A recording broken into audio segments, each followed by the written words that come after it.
Welcome to Subramani. I'm going to talk to you about inheritance. It's in two parts. One is when you are expecting to get something, and one when you get it completely unexpectedly. So if it is a father's money which comes to you, it is somewhat expected. You know how much you're going to get: 2 lakhs, 20 lakhs, 2 crores, 25 crores, whatever. Something is going to be sold. Your father has got a business or something like that which gets sold, and you get the money. There's a reasonable amount of expectancy.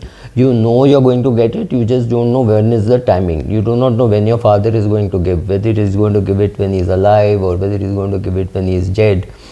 When I talk of inheritance, I'm just talking of any windfall gain. Could be some uncle who's died, or some property which your father bought long ago for 10 lakhs, which is now worth 8 crores. So between the brother and sister, it is getting distributed as 4 crores. You never thought you were going to get that kind of money, right? So something like that. So one is totally unexpected. One is expected, except not knowing the timing.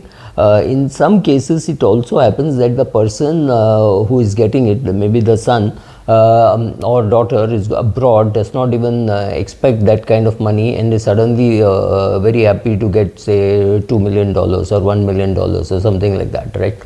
So all these things are possible. So my first take is be active in the wealth management and the portfolio management of your parents.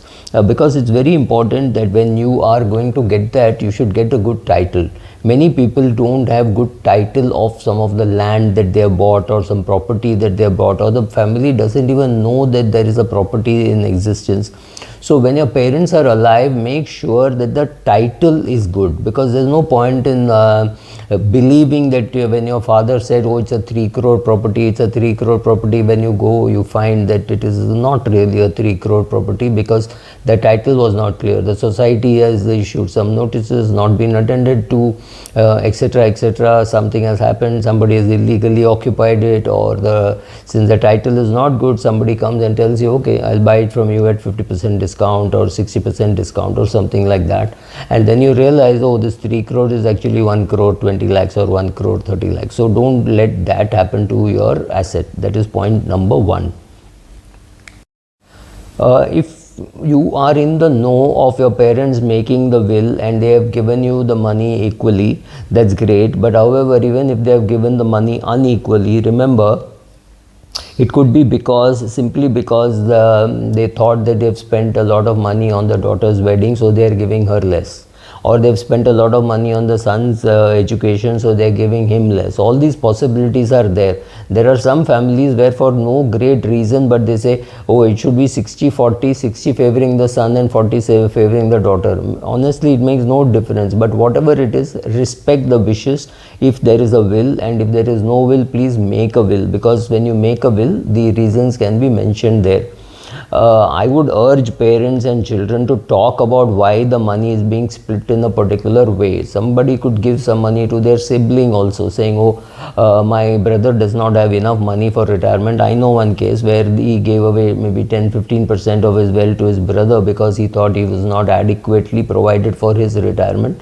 And he said, this will go to my brother, and if my brother does not exhaust it during his lifetime, then it will come back to my son. So any of these things are possible. Whomever you want to help, etc., etc. Here I'm also worried that when people get the money, they are very quick to invest, or they are very quick to buy some flashy car, or take a foreign vacation or things like that. Whatever you do, make sure that it is within your capacity, even in your earned income. Now this could be very different when your net worth is 3 crores and you inherit something like 30 crores. Somebody gives you 30 crores, some uncle, aunt, whoever, it doesn't matter. Then dramatic changes could happen in your lifestyle, but please don't blow it away, because this kind of money you will never see again in your life.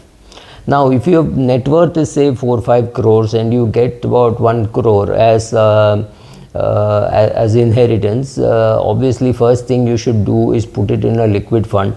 And there will be a lot of people trying to sell you a lot of products, saying, sir, ye insurance le lo, ye annuity le lo, etc., etc. So be careful about what you're doing. When you don't know and you're not very sure, I think there is this what I call the 1/3 rule. With 1/3 you repay any loans that you have, some housing loan, car loan, doesn't really matter. Whatever loans are there, get rid of it. 1/3 you blow it, right? You wanted to blow it, your wife, your children want to blow it, so go ahead, take a vacation, blow it. And 1/3 you put it in a fund, saying I will touch this only during my retirement. This is a good thumb rule for you to follow if you don't know what to do with the inheritance.